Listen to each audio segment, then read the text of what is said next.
My daughter handed the keys to my villa to her husband's family, declaring, "It's theirs now." As they stepped inside, convinced they'd won, they had no idea I'd prepared a surprise they'd never forget. Betrayal turned to revenge, and justice took an unexpected form, reshaping our lives forever. What they discovered waiting inside shocked them beyond words. Hi everyone, I'm David, the storyteller on the Family Tales channel. Here, I'll share stories about love, conflicts, betrayal, and infidelity within American families. These stories offer a deep look into relationships and the challenges families face. Stay tuned and explore with me. If you love emotional stories and want to uncover the hidden secrets in families, don't forget to like, subscribe, and turn on notifications so you won't miss any of our videos. After claiming that my villa was now her husband's family's, my daughter delivered it to them and forbade anyone from entering. In order to hide my rage, I nodded and smiled. But when it came time for them to move in, I had a surprise ready for them that they would never forget. What they saw astounded them. Betrayal evolved into retaliation, and justice arrived in an unexpected way, permanently altering the course of events. Please subscribe to the channel and leave a comment letting us know where you are listening before we go any further. I grabbed my weekend bag and slammed the car door, immediately imagining the peaceful hours by the lake. After another demanding week of overseeing the San Diego homes, I wanted 3 days of tranquility at my villa. Just to view the glistening waters of Lake Tahoe once more. The 2-hour trek from the city had been worthwhile. However, there was a problem. On my own deck, 2 people in white bathrobes stood with steaming coffee mugs in their hands. The afternoon sun caught my daughter Kelly's black hair as she leaned against the railing. A man behind her, who I knew to be Palmer, her husband, shifted uneasily when he saw me. What on earth? My bag slipped out of my now numb fingers as I mumbled. Kelly stood up straight, her face hardening into a look I had never seen her make before. She had never regarded me with such icy contempt, not even in her most adolescent years. With a voice as sharp as glass, she yelled, "Dad, you can't stay here. I'm organizing a romantic weekend with Palmer." Confident that I had misheard, I blinked. I purchased this villa with money I made from creating half of San Diego's business sector, and my name was on the deed. Every tile, light, and piece of furniture had been carefully chosen by Elizabeth and me. "But this is my villa, Kelly," I began, my voice dropping off as the ridiculousness of having to say this became clear to me. With a crisp clink, she put down her mug and said, "I don't care. Since we arrived first, we won't be going anywhere." Kelly waved Palmer away after he muttered something I couldn't understand. With a movement of anger, she pulled her bathrobe tighter after it had fallen open a little. "Honey," I murmured, hesitantly approaching the front door. I drove 2 hours. This weekend was all I wanted to do. Kelly's voice rose to a roar. "Get out of here, and don't bother us. In any case, you're in the way." The words struck me like a blow to the body. In a sense, this was my home, my haven, where Elizabeth and I had arranged to spend our later years together, and I grew to feel a strong connection to her memories. My own child was glaring at me from the terrace of my own house, while I stood there with my bag at my feet. Palmer's face flushed scarlet above the collar of his bathrobe, and he glanced everywhere but at me. Kelly was telling me to leave my own property at the age of 28, as if I were an undesirable foreigner. Elizabeth's voice whispered in my mind, "Be patient with her, Fred. She's still processing the grief. Give her time." She was the kid who used to snuggle into my lap for bedtime stories, who had called me daddy until she turned 16, and who had sobbed in my arms during her mother's funeral. This was the result of my 3 years of understanding her, being patient with her, and going above and above to satisfy her wants and moods.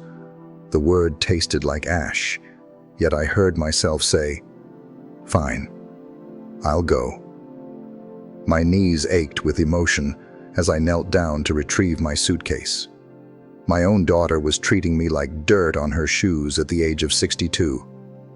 "Well," Kelly shouted, "call first the next time. Call before the next time, so I can use my own property."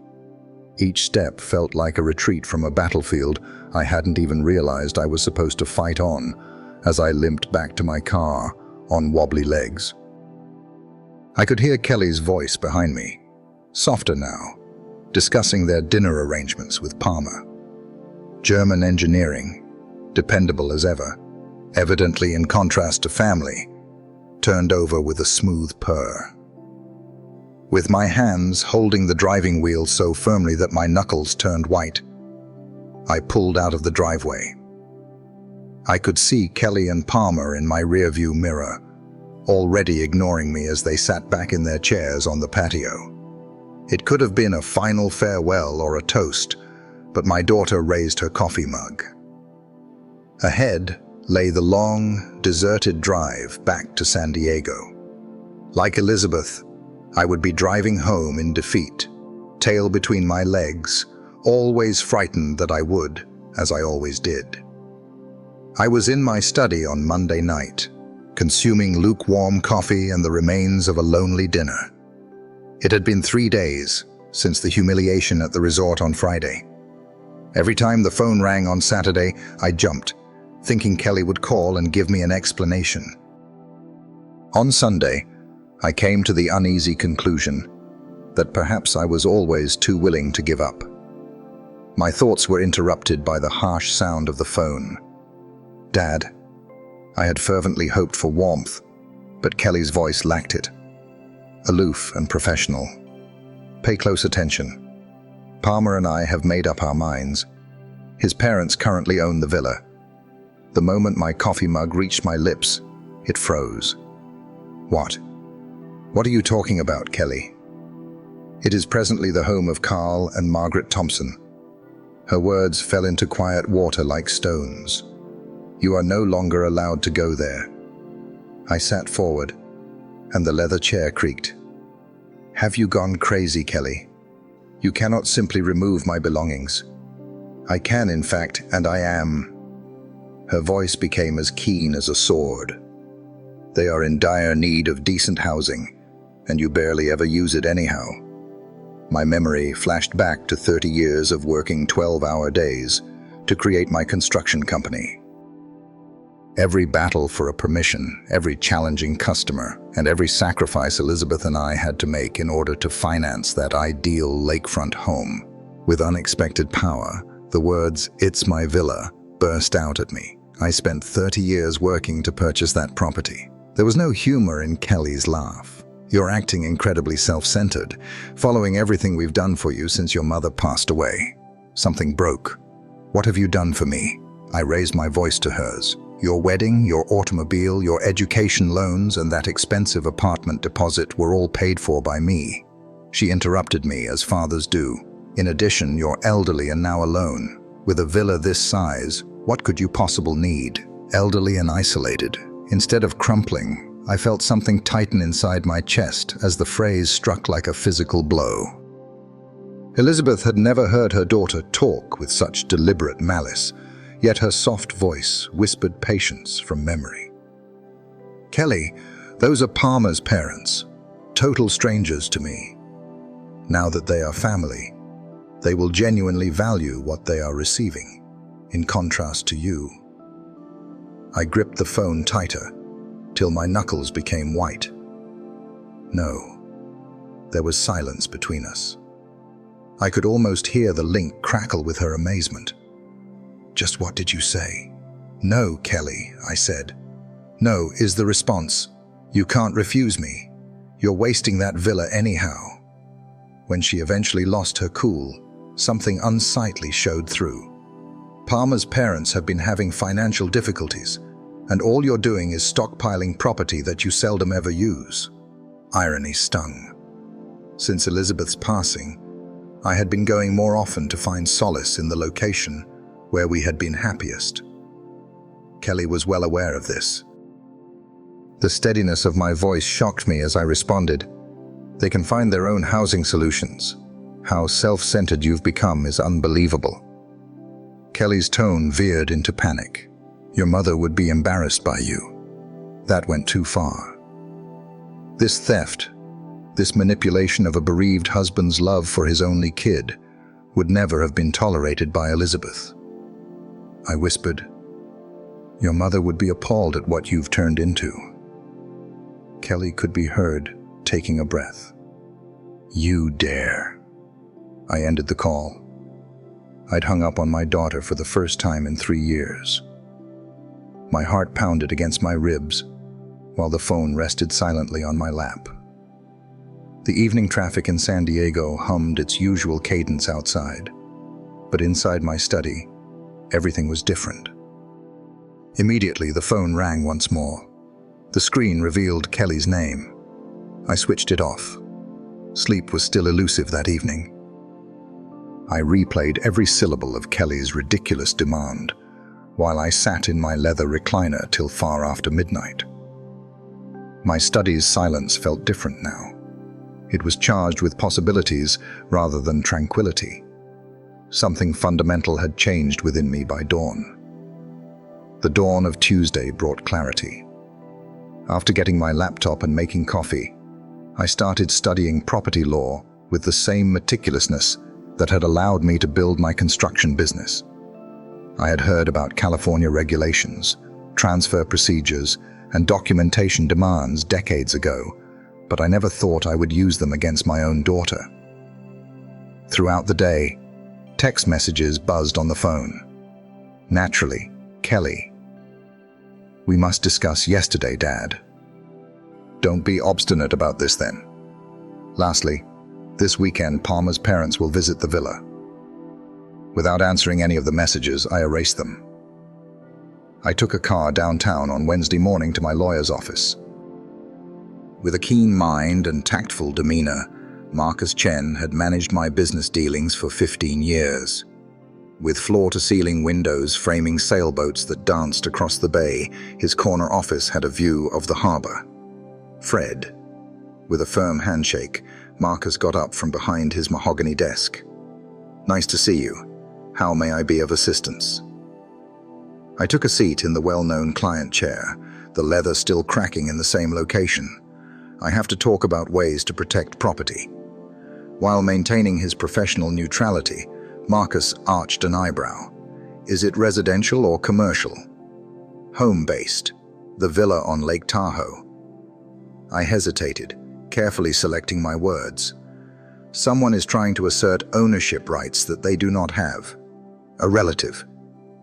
Like a diagnosis I wasn't prepared to hear, the question hit me. "Indeed." Marcus gave a hesitant nod, his face becoming grave. "That makes matters more difficult. Property disputes within the family can swiftly get out of control." "What choices do I have?" "Many."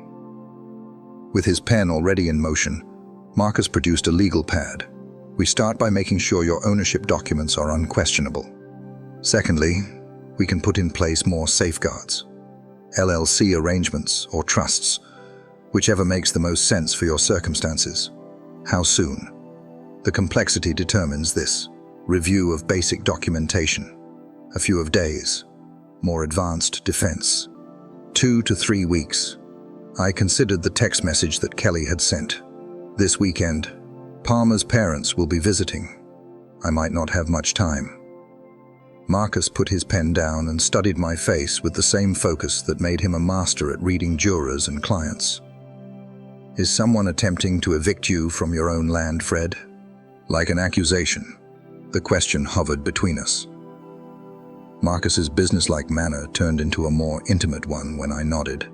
Then we get started right away. Copies of any deeds, transfer papers, and other records pertaining to the property's past ownership are required. By tomorrow morning, I can give you everything. Excellent. Marcus wrote something else. What about Fred? Keep a record of everything. Threats, discussions, and attempts at compulsion. In these cases, current records are important. Dangers. Force. My daughter attempted to harm me using those legal terminology. The elevator lowered itself toward the garage. Every floor signifies my separation from the life I led only a few days prior. The gleaming steel doors in the lobby caught my reflection. A man with a fresh gleam in his eyes who appeared older than his 62 years. Willpower. As I arrived at the car, my phone rang. Kelly once more. I responded this time. At last, the edge of someone used to achieving what she wanted was in her voice. We must put an end to this juvenile nonsense. Calmly, I responded. The only nonsense is your belief that you can steal my property. Steal? You have no right to use that word around me. What is the term for entering someone's house without their consent? Kelly paused longer than she usually does. Her tone had changed to one of calculation when she spoke again. Palmer's parents are having a lot of financial difficulties, Dad.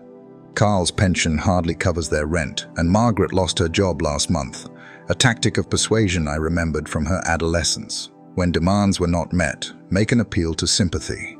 I'm sorry, but that doesn't grant them ownership of my villa. You might be be a family man, like the sense of family you showed me at the villa on Friday.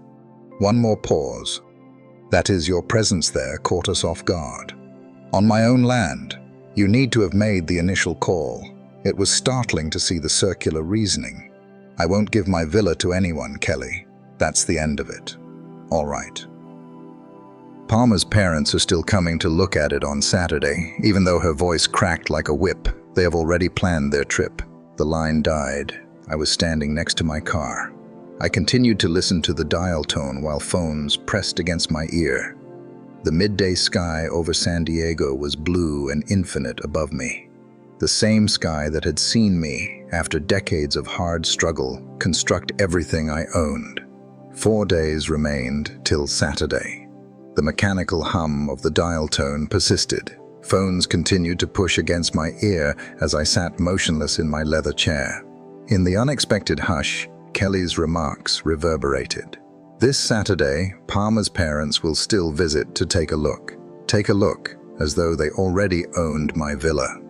I put the phone down slowly and placed it beside my misplaced coffee mug on the side table. A thin coating had formed on the dark surface of the liquid, which had gone cold hours before. The usual symphony of San Diego's nighttime traffic played outside, but inside my study, everything felt different. For what duration has this been taking place? At what point had I become Kelly's personal bank account and no longer her father? The recollections returned with agonizing clarity. The wedding of Kelly 2 years ago. I had wrote a check for $15,000 without even requesting a budget breakdown, even though she had called to ask for assistance with bills. Instead of her father making a big sacrifice, she had received it casually, as if I were an ATM giving out anticipated cash. Then, 8 months later, Palmer had car problems. Kelly had added, "Dad, we really need reliable transportation." I had learnt that the tone in her voice indicated that she was about to make another request. A brand new SUV costing $25,000 was bought and delivered in a week. Palmer enthusiastically shook my hand, but Kelly had hardly raised her head from her phone as I gave her the keys. Elizabeth's voice came back to her in a whisper. "Fred, have patience with her. She's still dealing with my departure." However, it had been 3 years since Elizabeth's death, and Kelly's processing had changed completely. It appeared to be a shady attempt to take advantage of a distraught father's intense need to stay in touch with his only child. Legs stiff from so much sitting still, I got out of my chair. Decades of business accomplishments, accolades, client photos, framed contracts for large building projects. and other mementos of a man who had amassed an empire via hard work and strategic planning were all on display on my study walls. What had made me such a softie in my private life then? On my desk, in a silver frame, was the answer. This picture of Elizabeth was shot at the villa on our most recent holiday. Her grey hair caught the sunlight from Lake Tahoe as she laughed at something I had said.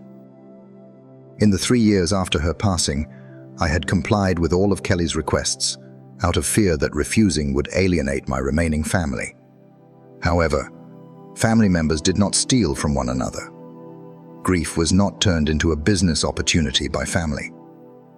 Over the course of 2 years, Kelly had spent close to $40,000 on graduate school. I had paid all of her bills without asking, even after she had extended her program and changed her major twice. With the exception of times when she needed something else, her thank you calls had become fewer and shorter before eventually ceasing entirely.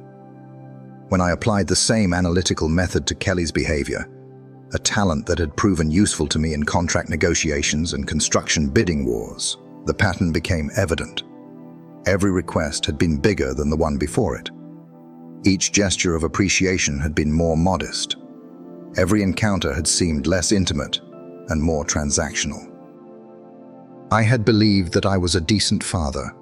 Rather than being a person, I had been teaching her to view me as a resource.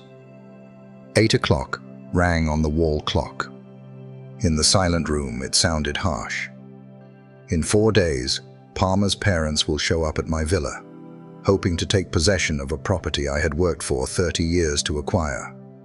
They had most likely brought furniture catalogs and measuring tapes, already figuring out how to reorganize my life's work to accommodate them. When Kelly was truly mourning, Elizabeth's counsel on patience had been wise. But grief didn't last 3 years. Grief didn't plot to rob the person who had given them unending financial assistance of their possessions. After insisting that a father turn over his house to strangers, grief didn't hang up on him. This was no longer grief. This was avarice. I studied Elizabeth's recognizable smile as I took up her picture. She had been the strict disciplinarian in our home, but she had also loved Kelly very much. This degree of disrespect, this cavalier disregard for my rights and sentiments, would never have been accepted by Elizabeth. "What are you expecting me to do?"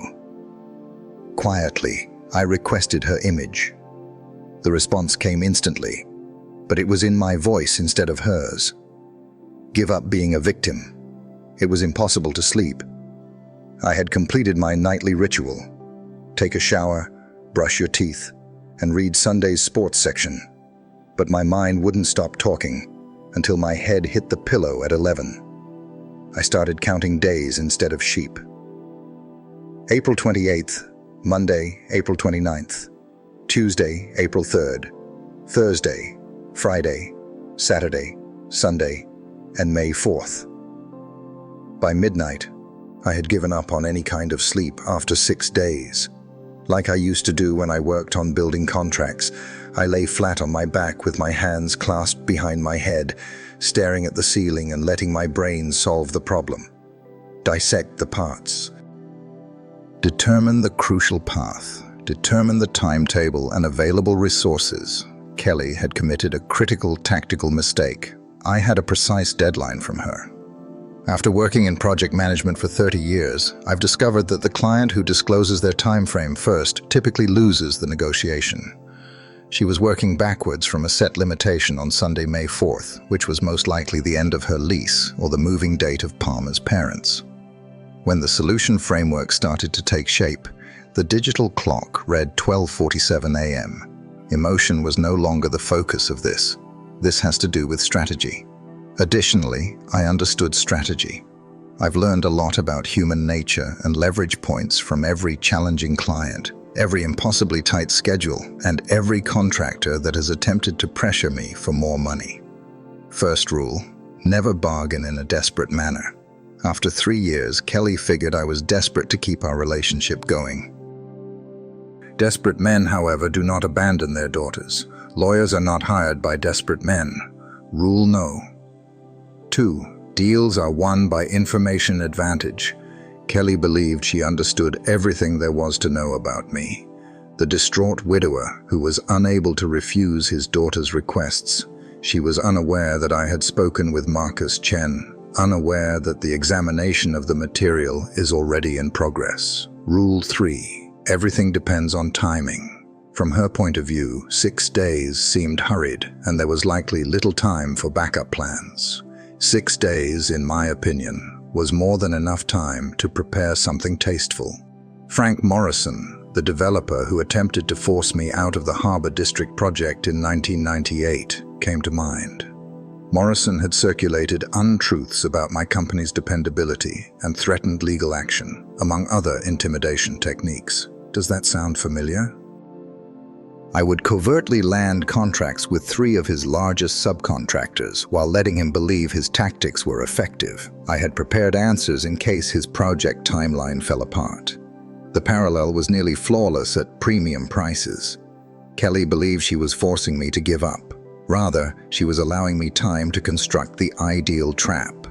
A text message rang on my phone. Naturally, Kelly again. On Sunday, Palmer's parents' dad found a moving firm. Don't make this more difficult than it has to be, please.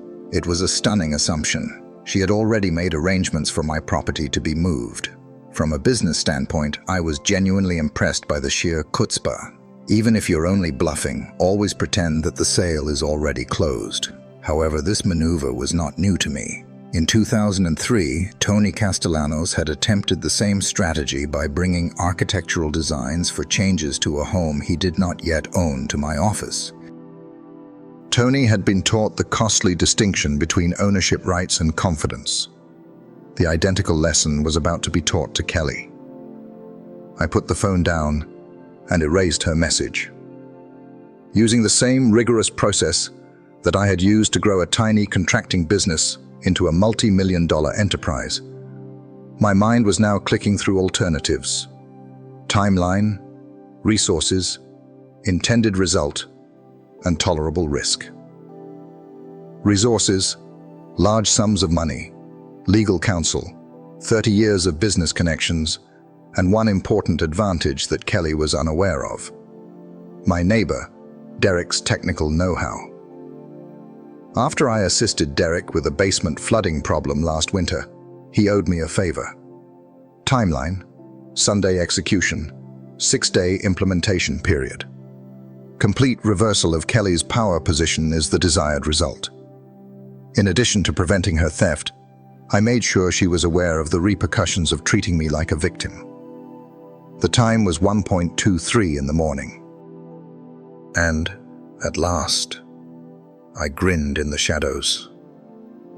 When someone pushed me too far, I developed a vicious streak, Elizabeth used to say. She had witnessed it with suppliers who had sought to violate contract requirements, and with rivals who used dubious methods to undercut my bids. She once said to me, "You're too nice 95% of the time, but that other 5% is absolutely terrifying." That 5% was new to Kelly. A masterclass was on the horizon for her. The fundamental structure was in place by 2 in the morning. I would talk to Derek about the technical details tomorrow.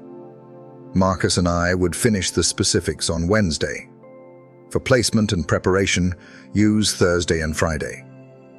As the understanding father Kelly intended me to be, I would make the final trip up to Lake Tahoe on Saturday night. She had never met the Fred Martinez who will arrive at the villa on Sunday morning. The understanding that can only come from resolute action arrived Tuesday morning. Feeling more motivated than I had in months, I got up at 7, washed, made coffee, and left for Derek's place at precisely 9. In his typical work-from-home outfit of faded jeans and a Silicon Valley Company t-shirt. My neighbor answered the door. His eyes had the slightly distracted expression of someone who had spent hours looking at code behind wire-rimmed glasses. "Is everything all right, Fred?" Derek moved aside and led me inside his home office, where lines of programming text were shown on 3 monitors. Actually, I have a technological creative project that needs your assistance." I took a seat next to his desk and observed the amazing collection of devices and wires that covered every available space. Derek's eyebrows sprang up in instant curiosity. "What sort of project? I'm obviously paying attention to you. Voice help, motion sensors, home automation, perhaps some lighting effects?" I stopped to observe his response. A surprise to some unannounced visitors. "Oh, this sounds like so much fun." Derek turned his chair so that it was completely facing me, like the setup of a haunted house. Integration of theatrical components with smart home technology. Just about close enough. Something that would leave a lasting impact. Derek had a contagious smile. "This sounds like something out of a horror film, Fred. What time do we begin?" After 2 hours, we were packing enough electronics into Derek's SUV to outfit a sizable research institution. Water flow controllers, wireless speakers, hidden cameras, motion detectors, programmable LED light strips, and a tablet with home automation software installed. As Derek described the options, the Lake Tahoe drive went by quickly. Cascade reactions can be programmed. Lights are activated by motion. Voice responses are triggered by lights. Water systems are activated by voice commands. The entire house turns into a participatory environment. How advanced are we able to make it?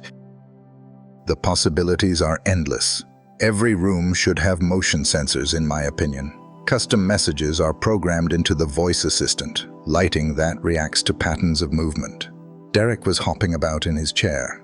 "If you would like to target particular guests, we could even incorporate facial recognition." Fascinating. Let's evaluate how much time we have and start with the fundamentals. Shortly after midday, we arrived at the villa. When we pulled into the driveway, Derek gave a grateful whistle. "Fred, that's a lovely place. Your enigmatic visitors will be warmly received." Derek's actual skill was demonstrated during the installation process. In a matter of minutes, he had determined the best camera angles, laid out the sensor locations throughout the villa, and started programming the tablet that would manage everything. He said that a device no bigger than a smoke alarm was mounted in the foyer as a motion detector. The living room lights begin to strobe as soon as a person enters, and the voice assistant declares, "You are not the owners of this house. Go right away." And Derek's eyes glowed. "If they don't leave." The second phase. Every faucet and shower in the house turns on full blast when there is motion in the living room. Additionally, the vocal messages become more forceful. We worked all afternoon without interruption. Derek tested every part, wrote reaction sequences, and ran cables behind baseboards with the accuracy of someone who truly enjoyed technical problems. Astounded by the complexity of what we were producing, I helped where I could. "The best thing about this system is that it's totally legal," Derek explained, adjusting a covert camera behind a bookcase. Voice assistants, automatic water systems, and motion-activated lighting are all commonplace smart home elements that have been cleverly developed. Every room had at least 2 motion sensors by 3 o'clock, which were linked to lighting effects that flashed and strobed in patterns Derek said were really unnerving. Continued motion detection had set the voice assistant to deliver progressively hostile remarks. After the first motion trigger, water systems all around the home would turn on at random. Derek offered, iPad in hand, that we test it. "Enter the living room." I entered through the door. Lights started blinking in a confusing manner right away, and the voice assistant declared that Fred Martinez owned the property. "You're intruding. Go now." Derek showed up next to me with a big smile. "Continue to move." Every light in the house started to strobe after 30 seconds of continuous motion, and the voice changed to one that said, "Warning," as the security system came on. "Notification has been sent to the authorities. Leave right now." As faucets turned on automatically, the sound of gushing water reverberated from the bathrooms and kitchen. "Beautiful," I responded, truly amazed. "Incredibly clever." Derek, appearing incredibly proud of himself, ended the test sequence. They can't simply flick the main breaker because the system includes a battery backup, and you can control anything remotely using your phone. You may change settings, keep an eye on the cameras, and even turn on manual overrides. At last, Derek's curiosity overcame him as we packed away our tools. When will these enigmatic visitors be arriving then? Sunday AM. And they truly don't anticipate this. Kelly's SMS message regarding hiring movers for my house crossed my mind. To put it mildly, they intend to settle into my house and get extremely comfortable. Derek's chuckle reverberated around the deserted property. They will undoubtedly receive a warm reception. Derek arrived at my door around 8:30 on Wednesday morning, carrying a bunch of equipment that I hadn't seen the day before. His eyes gleamed with the enthusiasm of someone who had dreamed up ways to make an already amazing system even better over the night. He hefted a small projector and speaker array and said, "I had some ideas. What happens if they attempt to cut the main power?" Excellent query. One that had been on my mind during my own sleepless night. What would you recommend? Enough energy to run everything for a week is stored in industrial batteries that are concealed in the basement. Derek had a contagious smile. I also brought projectors for moving figures, dancing shadows, and wall effects. This will go down in history. The Lake Tahoe drive went by swiftly as Derek described his improvements.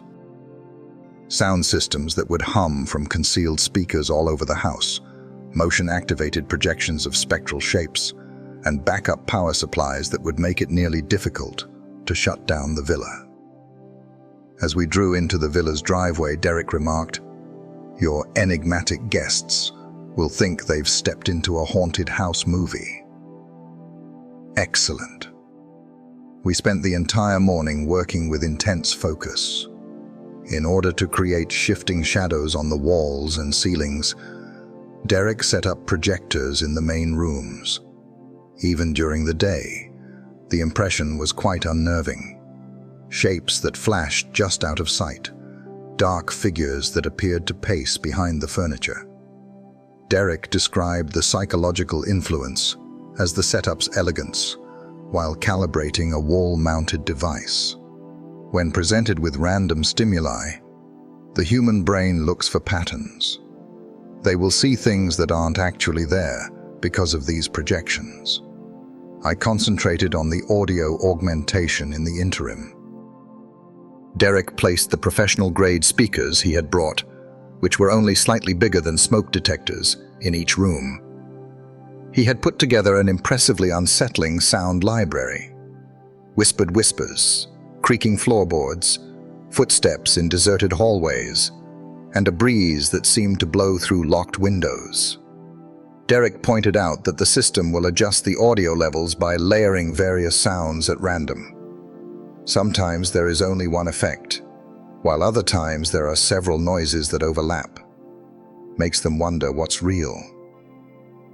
We turned the tranquil villa into something out of a psychological thriller by midday. Despite attempts to turn off the power source, the backup battery system, which is deftly concealed behind the main electrical panel, would guarantee continuous operation. As we stopped for lunch, I proposed a caution sign, something to get things started when they get there. Derek's gaze brightened. Wonderful. Allow me to introduce you to the home of the future. You enter at your own peril. It sounds like a technical demonstration of some sort. We worked for an hour to create the ideal sign, which will be displayed on the front door and seem professional. It would appear to onlookers to be a sophisticated smart home display. It would give our unwanted guests a fair indication of what was within. Final calibration and extensive testing took up the afternoon. As Derek went through each room, I kept an eye on the control tablet and watched as motion sensors caused all of the systems to react in unison. Derek yelled when he noticed movement in the entryway. The lights are turning on. The projection system is active. The audio sequence begins. Controlled mayhem ensued at the villa. Ghostly shadows danced across walls, while strobe lights pulsed in confusing patterns. Unsettling murmurs appeared to come from deserted corners as the voice assistant issued its severe warning about trespassing. Water started to pour out of showers and faucets all throughout the house. Sincerely astonished by their coordination, I asked how long this sequence would run. It would run constantly while motion was detected, pausing every 30 seconds if they tried to conceal or remain still. Derek grinned proudly at his career. Anyone who stays inside is assumed by the system to be either obstinate or permitted. It adapts appropriately. To make sure that every component integrated seamlessly, we perform final tests in each area. The sound effects and projectors were in perfect sync. Every route in the house was covered with motion sensors. Although not visible, the backup power systems were still reachable for upkeep.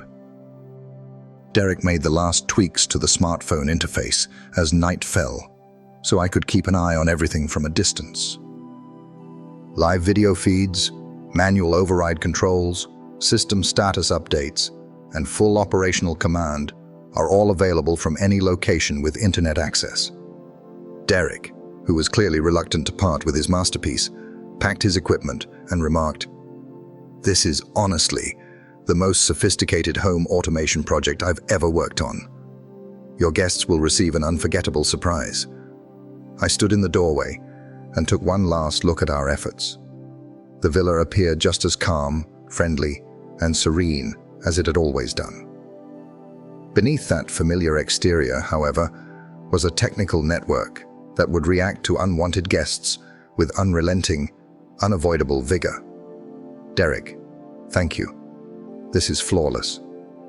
As we locked up and made our way to our cars, Derek's laughter reverberated throughout the deserted property. "Whoever comes in here on Sunday almost makes me feel terrible for them." Nearly. Kelly had selected Sunday, May 4th, as the day of her last triumph. At precisely 2 o'clock, I set up my study with 3 monitors blazing with footage from the villa's cameras. Derek had put high-definition optics all over my property, making the lovely Lake Tahoe afternoon appear surprisingly calm. Between the pine trees, birds flew. The surface of the lake glinted in the sunlight. There was no indication of the technical network lurking behind the villa's naive exterior. The screen of my phone, which was resting next to the keyboard, displayed the home automation software that managed all of the systems Derek and I had meticulously set up. Armed with motion sensors, audio systems are prepared. Arrays of lights, programmable, water controls are turned on. Projection screens, full of its eerie choreography. During our Wednesday finishing run, everything had tested flawlessly. The actual performance was about to begin. As promised by Kelly, a dark blue minivan showed up on the approach road video at 2:28 p.m. One of my daughter's more dependable qualities had always been her timeliness. Perfect for plotting retaliation, useful in the classroom, and devastating in manipulation. I said, "Just on time," and adjusted the monitor's angle for the best viewing experience.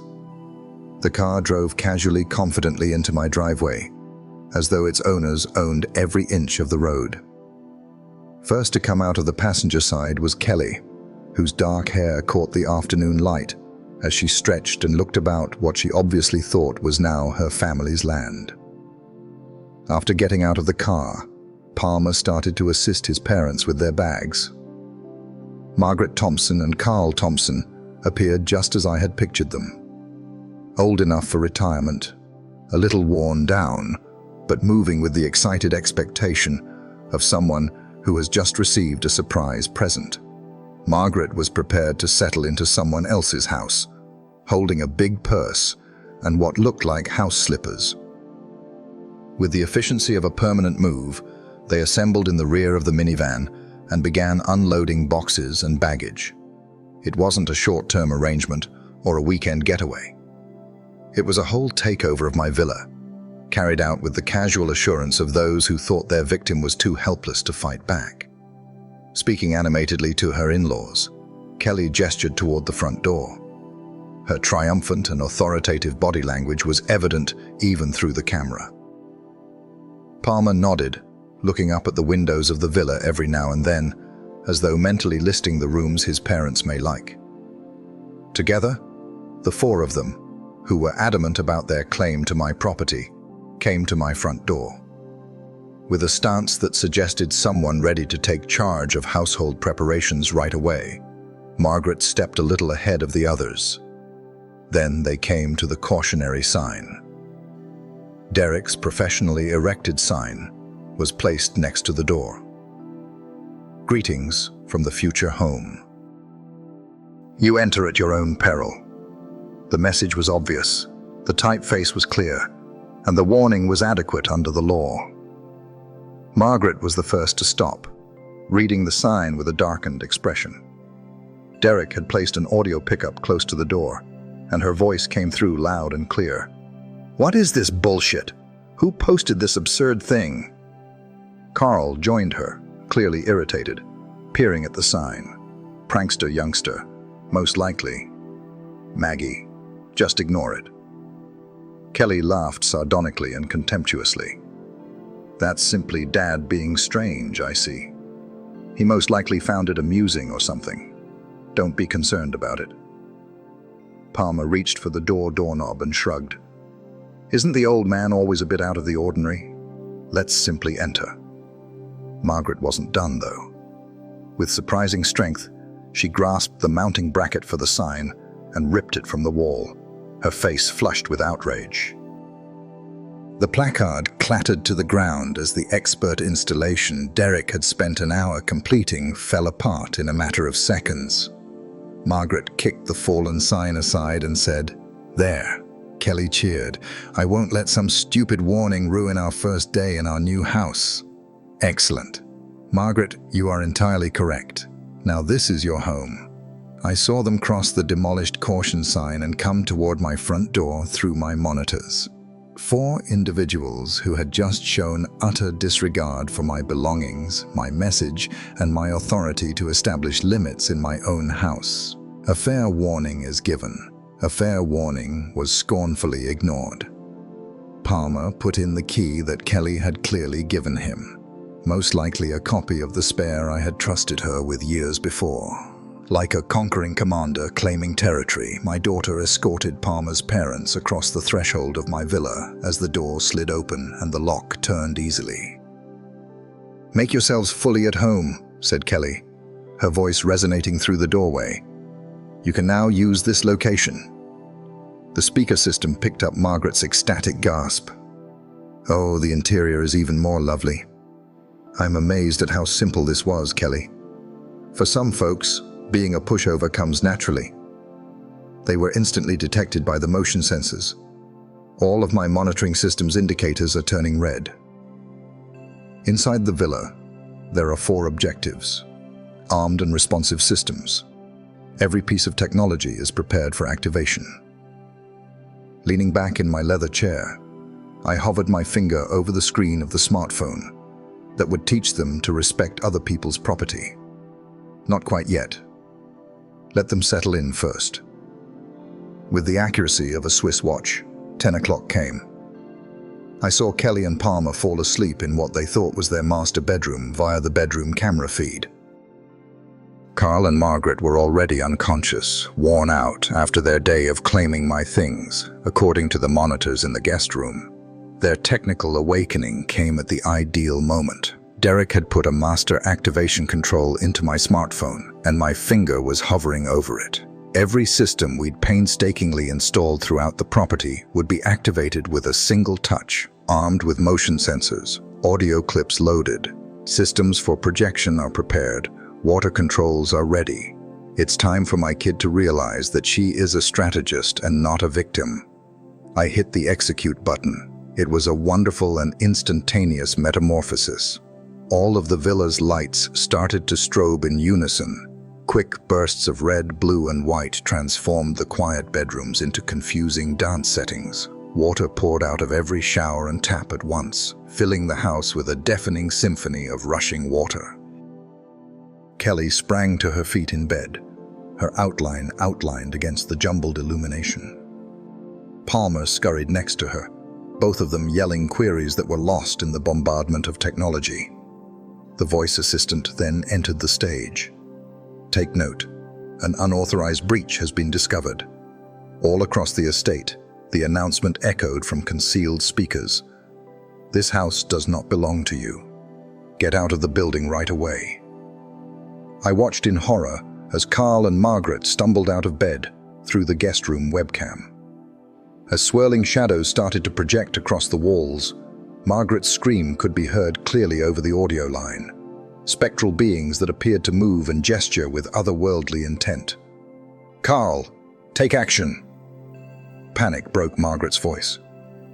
Carl answered, his voice barely heard over the strobing lights and rushing water. "I don't understand what's happening." The systems cascaded in perfect coordination, revealing the elegance of Derek's programming. Their frenzied movement between rooms was picked up by motion sensors, which amplified the visual effects and triggered further audible warnings. The home grew increasingly hostile as they ran. Kelly's confident manner was entirely destroyed, and her hair was unkempt when she emerged in the hallway video feed. This isn't feasible. This is not what houses do. Trying to get to what he believed to be the main power panel, Palmer staggered behind her. "The breaker box is where. We must turn this off." Derek's backup systems, however, were operating without a hitch. The battery systems would continue to function for days, even if they managed to locate the electrical panel. The villa was now technologically independent and only responded to my commands from a distance. "Security procedures have been engaged. Unauthorized occupants will be evicted," the voice assistant reiterated. Projector-generated shadows danced about Margaret as she appeared on the living room camera, her face contorted with fear. "It's a haunted location. We must go." As Palmer arrived at the front door, the locking sequence began. Derek had set up a 30-second delay, which was just long enough to induce claustrophobic panic, but not long enough to confine them. Palmer desperately grabbed at the doorknob. "No one can open the doors. This is what kind of system?" I saw 4 intruders through my monitors, suddenly reduced to scared, bewildered victims of technology they were unable to comprehend or control. As invisible speakers murmured around her, Kelly, who had written me off as weak and accommodating, staggered through strobing lights. Palmer, who had intended to use my villa to help his parents, was unable to even figure out how to operate a smart lock. At the height of the program, the projection systems filled every wall with moving figures that appeared to observe and follow their frantic actions. The villa had turned into a technologically haunted mansion, complete with surround sound effects, footsteps, creaking, and wind that looked to blow through locked windows. Carl's face became white under the flashing lights as he fell onto a chair. "We had to leave this place immediately." Palmer yelled back, "I'm trying," still having trouble using the door controls. The automated procedure peaked precisely 6 hours after activation started. All systems were in operation at the same time. A sensory overload consisting of lights, water, sound, projections, and vocal warnings is intended to overpower any logical thought process. As water gushed from invisible sources and shadows danced about her, Kelly stood in the middle of the living room, moving in circles. In a technological nightmare, the self-assured woman who had told me to leave my own property now appeared to be a lost child. The locks on the doors finally disengaged, and dawn light started to stream through the windows. All 4 of them staggered in total psychological defeat toward the exit as Palmer wrenched the door open. When they arrived at their vehicle, my phone started ringing. On the screen was Kelly's name. I was studying in the quiet of the morning when the phone rang at precisely 7:30. As Kelly's name appeared on the screen, I gave myself permission to smile a little before responding with measured worry. Kelly. Good morning, my love. How did your evening in the villa go? The quiet of the morning was broken like glass by her reaction. You wicked, perverted old man, what did you do? Hysteria and fatigue crackled in her voice. Carl and Margaret have experienced trauma. They hardly make sense. I softened my voice to convey mild perplexity. What are you talking about, Kelly? What took place up there? You have no right to act innocent around me. Anger made every syllable shake. The house went utterly crazy. Voices yelling for us to go, water gushing from every tap, lights blazing everywhere. Interesting. Derek had been even more coordinated than expected. I said, letting real anxiety seep into my voice. That sounds absolutely terrifying. Have you made an assistance call? Kelly's voice broke. We called the police. At 6 this morning, they emerged, looked everywhere, and discovered nothing amiss. They claimed that it was most likely just a technical issue. Excellent. The allure of smart home technology is undeniable and entirely legal. Well, I answered rationally, that's a relief. At least you are aware that there was no actual threat, actual danger. I was forced to keep the phone away from my ear since Kelly's scream was so loud. It took us 8 hours to fall asleep. Carl fell twice. I made empathetic clicking noises since Margaret would not stop weeping. I'm really sorry that your experience was so terrifying. These computerized systems of today are highly unpredictable. Don't make fun of us. Her voice was almost melodic in its desperation. We both know this wasn't some random malfunction. I'm really worried about you, Kelly. You sound like you're under a lot of stress. With precisely calibrated innocence, I said after pausing, perhaps the house simply dislikes having visitors stay there. For 10 seconds, there was silence.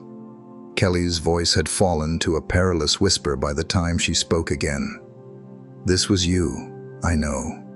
You were responsible for this entire tragedy somehow. Me. I chuckled softly. I spent the entire night in San Diego, Kelly. How might I remotely operate the villa's systems from 200 miles away? Are you some sort of tech whiz now? Derek was actually the tech whiz, but I didn't see the need to tell her about my advantages as a team player. I can hardly use the TV remote control, darling. You are aware of that. As Kelly struggled with the impossibility of confirming her suspicions, her breathing became labored. According to the police, when they came, everything seemed to be operating as it should. That's right. There must have been a power outage, an 8-hour power surge that produced moving shadows and sounds. I let a tone of mild worry creep into my voice. Are you certain you didn't envision some of these scenarios, Kelly?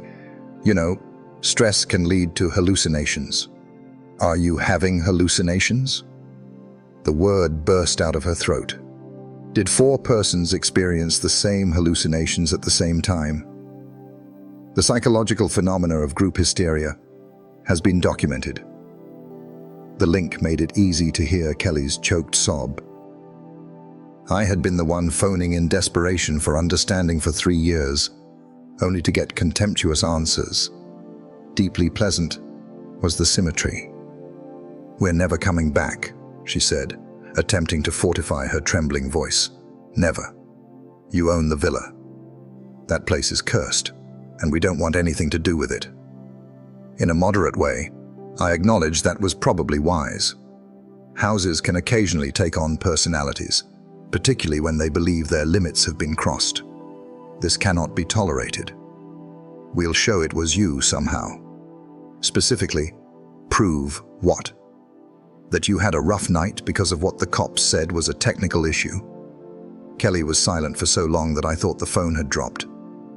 Her voice had the hollowness of total defeat when she eventually spoke. You were underestimated by me. Kelly, you undervalued a lot of things. It's not over yet. In fact, "I believe it is," I answered softly. "You received precisely what you requested." A night in my villa. I hope it was a learning experience. The line died. I put the phone on my desk next to the still glowy monitors that displayed the empty villa and settled back in my leather chair. I had learned over 8 years of development that the simplest solutions were frequently the most elegant. Kelly had intended to use emotional terrorism and psychological manipulation to seize my possessions. I would just use my superior technology and deliberate patience to repay the favor. Soon after, the phone started ringing once more. The name of Kelly was displayed. I switched it off.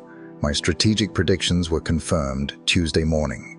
Using the villa's security camera, I saw Palmer's rental truck arrive into the driveway at precisely 10 o'clock, laden with locksmith tools and a fleeting look of confidence.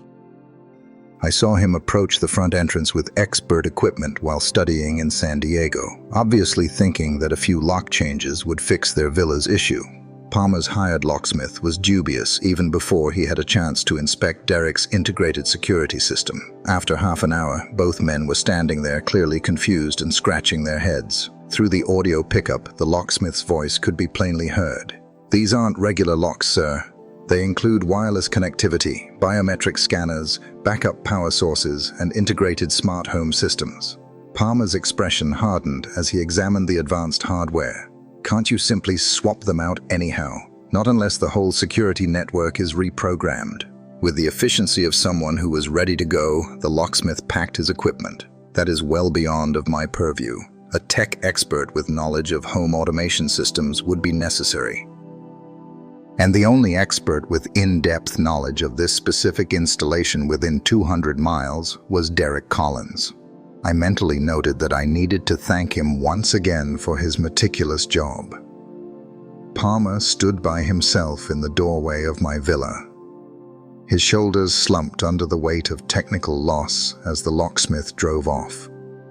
I saw him kick pointlessly at the doorframe through the webcam before heading back to his truck for the lengthy drive back to San Diego. I spent the remainder of Tuesday in happy expectation. Palmer's failed report would be sent to Kelly at approximately 4 o'clock. By nightfall, their desperation would force them to come to my house for a last showdown. I've managed building projects for 30 years, so I knew when opponents knew they were outwitted. I heard automobile doors slamming in my driveway at 8 o'clock. Through the window, I saw Kelly and Palmer walking toward my front door in the combative stance of those who have run out of sensible alternatives. The doorframe shook at Kelly's initial knock. "Let yourself be open. We must speak." Calmly, I opened the door and saw Palmer's fists clenched and Kelly's face crimson. "Good night. How did your day go?" Kelly surged past me into my foyer, interrupting the innocent act. "You've made the villa into a high-tech fortress, so Palmer was unable to change the locks. I saw that smart home security is growing in popularity. Very good at preventing unwanted access." Palmer took a step closer, attempting to intimidate with his height. "You may either forget you have a daughter or quit this absurd game and give us the villa. Is that meant to be a promise or a threat?" Kelly's eyes were burning with rage. "In court, we'll find a means to establish your guilt. We will bring a lawsuit against you for mental distress, harassment, and other offenses." "What evidence is it based on? A police complaint with no evidence of criminal activity." "You are aware of what you did," Kelly said in a frustrated tone. "We'll show you that you somehow planned the entire nightmare."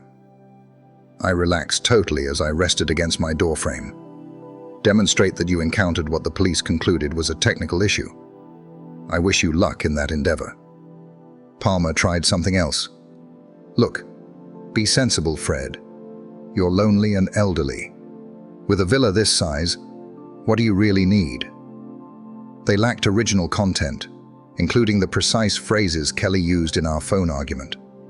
Those who attempted to take my stuff without my consent had an interesting point of view. At long last, Kelly lost all control.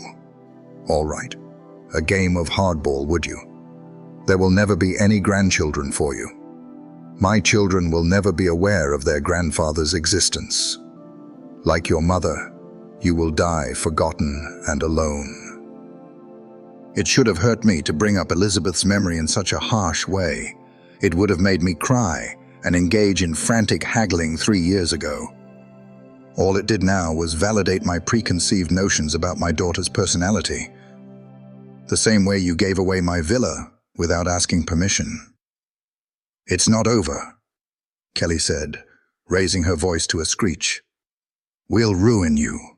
We'll turn everyone against you and destroy your reputation. You'll regret not giving us the villa by the time we're done. Palmer gave a forceful nod. She is correct.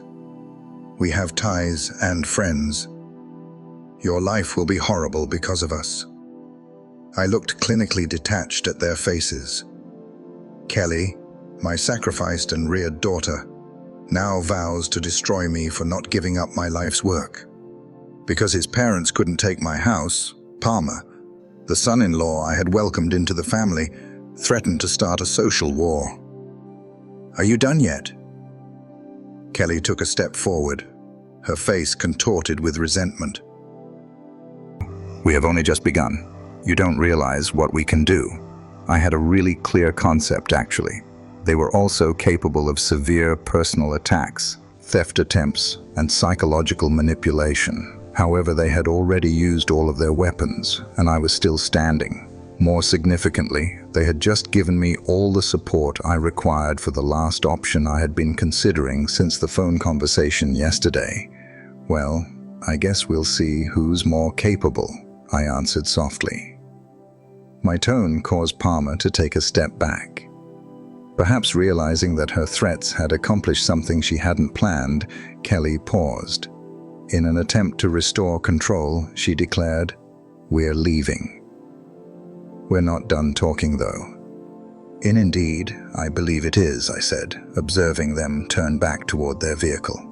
I shut the door and made my way back to my study, where I had Elizabeth's picture on my desk. I would make several phone calls tomorrow. Marcus Chen initially, followed by several other business associates. Kelly believed she knew what battle was all about. She was going to discover the distinction between strategy and tactics. The moment I had been planning since Kelly's first phone call arrived on Wednesday morning. I watched my daughter and her cronies enter Bradley Walsh's conference room at 10 o'clock with the assertive assurance of those who think they had winning cards. My 15-year notary, Bradley, had everything ready per my Tuesday night directives. Like evidence in a trial, which this was in many respects, legal paperwork was strewn all over the gleaming table. With a determined expression on her face, Kelly sat down in the chair directly opposite from me. We're come to settle this villa issue once and for all. Okay, Dad. Palmer stood next to her with his arms folded in what he likely believed to be a menacing position. As Carl and Margaret Thompson took their seats along the wall, their faces were a mixture of hope and the anguish from Sunday's terrible experience. Thank you to everyone for coming, I answered coolly. Bradley has to relay some crucial information. The formalities were interrupted by Kelly's narrowed eyes. We want Palmer's parents to take possession of the villa right now. Delays and games are over. I'm afraid that's not possible, I said. Palmer forcefully leaned forward. If you only sign the paperwork, nothing is impossible. We've had enough patience. You don't get it. Bradley cleared his throat with expert precision as I nodded to him. The villa is no longer mine. 10 seconds passed in silence. Kelly's face started to flush. What does that mean exactly? Palmer made a demand. On his desk, Bradley opened the first folder. Mr. Martinez gave the Second Chance Foundation for Homeless Assistance ownership of the Lake Tahoe property. The move is entirely lawful and was finished Monday morning. Kelly's voice shattered like glass. That isn't feasible. You were not entitled. I answered softly that I had every right to transfer property that I owned. Everything is irrevocable and legally documented. Palmer's cocky stance fell apart. However, we had a deal. The villa was ours, according to Kelly. Bradley's tone was always businesslike. Only real estate that Mr. Martinez owns may be transferred. The villa is presently owned by the foundation. With her chair scuffing the floor, Kelly leapt to her feet. This cannot be done to us. That mansion is necessary. I saw you tried to steal it. This looked like a better course of action. Margaret Thompson's voice trailed off in bewilderment. For us, what does this mean? Where are we going to reside? As you expected me to do when you attempted to remove me from my own property, I said, you'll have to make other arrangements. Kelly clutched the edge of the table with shaking fists.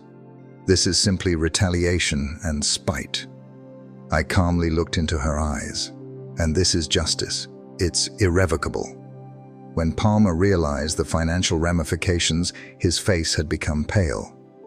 We relied on that property to help us with our plans and future. Maybe before you made those plans, you need to have gotten permission. Bradley laid out more papers on the table. Mr. Martinez, the donor, has a lifetime usage provision in the charitable transfer. Until he passes away, he will have complete access to the land. Then nothing changes for you, Kelly said in a hysterical tone. It's still yours to utilize. I fixed it. Everything changes. Never again do you have any claim to it. For the first time, Carl Thompson spoke in a tiny, perplexed voice. So, after all, we get nothing. After trying to use threats and psychological manipulation to steal my property. That's right. As reality sunk in, Kelly slumped back in her chair, the fight fading from her face. You did this when, immediately following your tech experience on Monday morning. She felt the time as if it were a bodily blow. Monday, before to their altercation at my place, but following the villa event. From the moment she had spoken them, all of her demands, threats, and vicious words had been ineffective. Palmer hardly raised his voice above a whisper. You had this planned all along. I always planned to use intimidation and trickery to keep those who believed they could steal my things from doing so. Kelly gazed at the court filings as if they might vanish in her eyes. The charitable aspect, isn't that only a trick? A means of keeping things under control? Before I could respond, Bradley did. One respectable charity is the Second Chance Foundation. The transfer is authentic and final. So, Palmer remarked sourly, you win. Did you want to hear that? I didn't want to hear from any of you. However, I do win because you insisted on this dispute. At last, Kelly lost all of her composure. Our future has been ruined by you. There is nowhere for Palmer's parents to go. My villa is the only place they can go. Margaret Thompson broke down in tears. With the helpless movements of a guy who had never understood how they had come to this point, Carl touched her shoulder. Kelly's self-assured aggression gave way to hollow defeat as she stood on wobbly legs. Come on, we have nothing more to talk about. I yelled one more thing as they filed toward the door. Kelly, her face was a mask of anger and exhaustion as she turned back. Remember that business experience is superior to emotional terrorism the next time you attempt to control someone. Each and every time. With a gentle click, the door shut behind them. Surrounded by the legal paperwork that had recently concluded a war I had never wished to fight, Bradley and I sat in comfortable silence. At last, Bradley replied, Fred, masterfully planned. I've learned to always prepare an exit strategy from my 30 years in construction contracting. After gathering my copies of the paperwork, I made my way to the door. It's time to travel to Lake Tahoe and unwind at my villa. The first sunrise I'd been able to observe without fear, rage, or defensive calculation in 3 years came Thursday morning. I felt something I had nearly forgotten existed as I traveled across the springtime scenery of California to Lake Tahoe. Basic satisfaction. The villa greeted me in the quiet of a home that once again belonged only to its legitimate owner. I entered without listening for hostile voices, used my key without looking over my shoulder, and passed through chambers that evoked recollections of recent technological combat. But I felt oddly cleaned. Restoration was my first task. Derek's cameras came down with ease, their complex mounting hardware giving way to simple tools and a resolute goal. Our complex Vengeance Theater's motion sensors, voice assistants, and projection systems were all meticulously packed into boxes and sent back to my friendly neighbor. The villa was back to its original condition in 2 hours. No concealed microphones, no blinking lights, and no electronic safeguards, keeping an eye on unseen advances. A man who no longer needed to defend himself from his own family lived in a non-profit foundation's lakefront home. I used the same coffee maker that had seen the mayhem on Sunday, and then I carried my mug to the terrace, where Elizabeth and I had spent so many quiet mornings. The expanse of the lake in front of me was mirrored by the late morning sun in patterns that seemed to dance more with promise than danger. I sat still for the first time since my wife's passing. The completeness of the transition was almost miraculous. I was a devastated widower 3 years prior, conflating kindness with weakness, love with submission, and family loyalty with tolerating abuse. Somehow, the guy who had created an empire out of nothing had forgotten how to defend his own limits. Through memory, Elizabeth's voice was murmured, but now it was more distinct, free from manipulation and anguish. She had advised being patient with Kelly. She's dealing with her loss. However, Elizabeth never intended for patience to become a lifelong sufferer. She had never implied that love necessitated putting up with psychological terrorism, deception, and thievery. Even for their daughter, the woman who had married a driven businessman wouldn't have wanted him to be a doormat. I spoke out loud to the deserted balcony. Kindness without self-respect isn't kindness. It is really a form of weakness masquerading as goodness. The lake was surrounded by towering peaks that appeared to nod in accord. Boundaries were shown by nature itself. Water remained inside its borders. Mountains kept their bases. Regardless of human demands, the seasons changed in accordance with their own rhythms. Over the course of 3 years, Kelly had tested my boundaries and found that they could be changed, dissolved, or completely ignored. She had learned from each successful manipulation that love included surrender, and that family ties gave her unrestricted access to whatever I earned or owned. My own actions had taught her that lesson. Every demand I'd agreed to, every check I'd written. The technological retaliation had been satisfying, but ultimately unneeded. Each time I had opted for short-term peace over long-term respect. The true triumph was easier to achieve and more lasting. Developing the ability to refuse. Discovering that self-defense was a matter of health, not cruelty. Discovering that some relationships cannot withstand the establishment of true limits. It had been silent on my phone for 24 hours. There were no frenzied attempts to uncover weaknesses in the charitable transfer, no threats from Palmer, and no frantic calls from Kelly.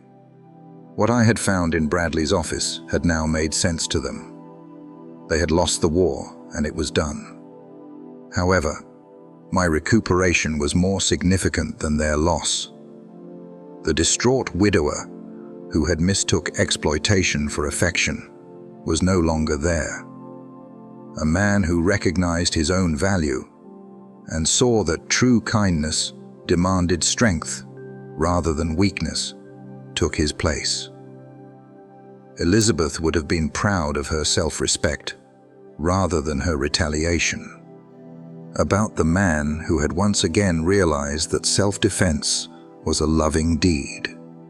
Affection for her memory. Love for his own self-respect.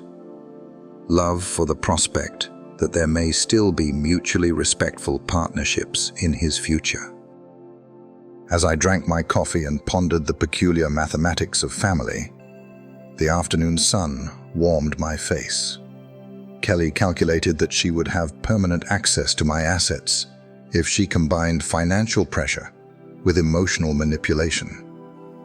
She had never imagined that a father who eventually learned to defend himself may be the result of trauma, time, and strategic thought. The timeless serenity of Lake Tahoe mirrored a reality I was at last prepared to embrace. Some conflicts end with the realization that peace necessitates distance rather than with reconciliation. Boundaries, as opposed to surrender, are one way that some forms of love manifest. I felt like myself for the first time in 3 years. If you enjoyed this story, please leave a comment with your thoughts. Like this video and subscribe to the channel. Click the box on the left to hear the next story. I appreciate you watching.